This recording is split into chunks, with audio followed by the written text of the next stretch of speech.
Hoshea, last king of Israel. In the 12th year of Ahaz, king of Judah, Hoshea, son of Elah, became king of Israel in Samaria, and he reigned 9 years. He did evil in the eyes of the Lord, but not like the kings of Israel who preceded him. Shalmaneser, king of Assyria, came up to attack Hoshea, who had been Shalmaneser's vassal and had paid him tribute. But the king of Assyria discovered that Hoshea was a traitor, for he had sent envoys to So, king of Egypt, and he no longer paid tribute to the king of Assyria as he had done year by year. Therefore Shalmaneser seized him and put him in prison.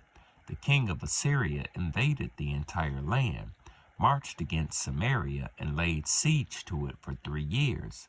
In the 9th year of Hoshea, the king of Assyria captured Samaria and deported the Israelites to Assyria.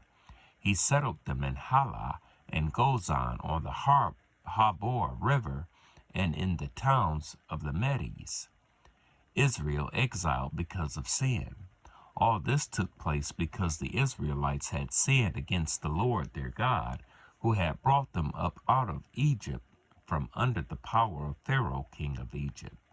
They worshipped other gods and followed the practices of the nations the Lord had driven out before them, as well as the practices that the kings of Israel had introduced. The Israelites secretly did things against the Lord their God that were not right. From watchtower to fortified city, they built themselves high places in all their towns. They set up sacred stones and Asherah poles on every high hill and under every spreading tree. At every high place they burned incense, as the nations whom the Lord had driven out before them had done. They did wicked things that aroused the Lord's anger. They worshipped idols, though the Lord had said, "You shall not do this." The Lord warned Israel and Judah through all his prophets and seers. Turn from your evil ways. Observe my commands and decrees in accordance with the entire law that I command your ancestors to obey, and that I delivered to you through my prophets, the servants. But they would not listen and were stiff-necked as their ancestors, who did not trust in the Lord their God. They rejected his decrees and covenant he made with their ancestors and the statutes he warned them to keep.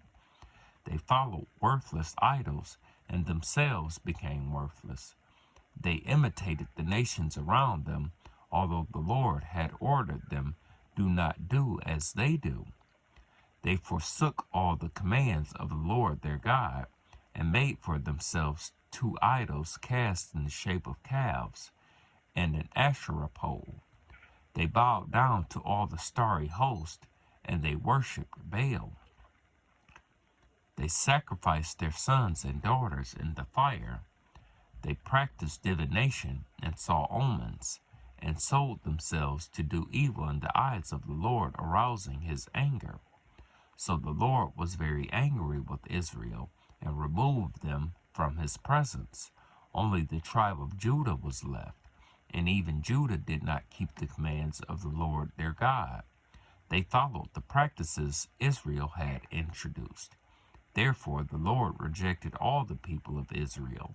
He inflicted them and gave them into the hands of plunderers until he thrust them off from his presence. When he tore Israel away from the house of David, they made Jeroboam son of Nebat their king. Jeroboam enticed Israel away from following the Lord and caused them to commit great a sin.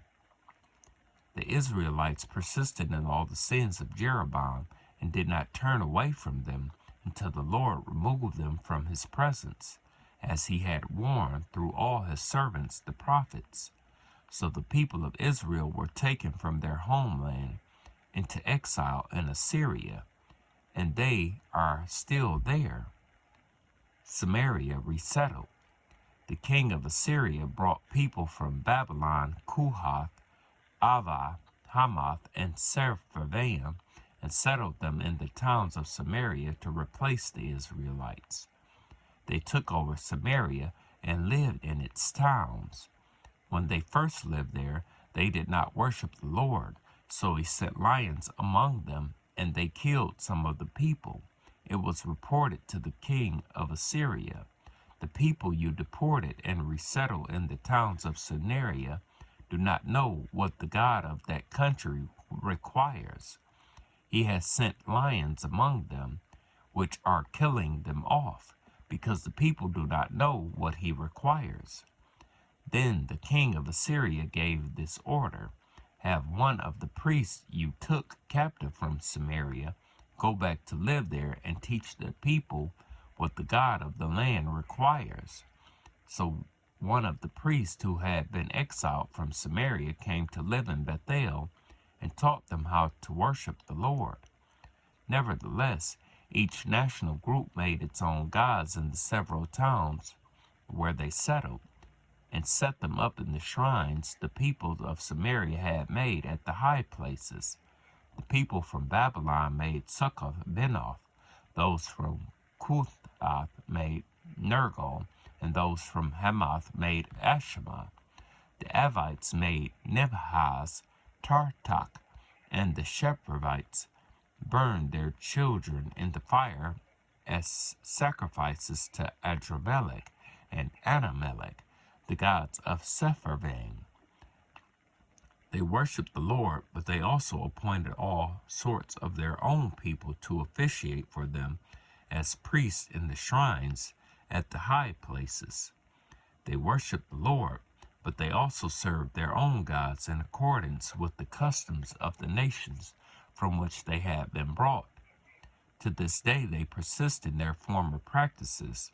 They neither worship the Lord nor adhere to the decrees and regulations, the laws and commands that the Lord gave the descendants of Jacob, whom he named Israel. When the Lord made a covenant with the Israelites, he commanded them, "Do not worship any other gods or bow down to them, serve them or sacrifice to them. But the Lord who brought you up out of Egypt with mighty power and outstretched arm is the one you must worship. To him you shall bow down and to offer him sacrifices." You must always be careful to keep the decrees and regulations, the laws and commands he wrote for you. Do not worship other gods. Do not forget the covenant I have made with you, and do not worship other gods. Rather worship the Lord your God.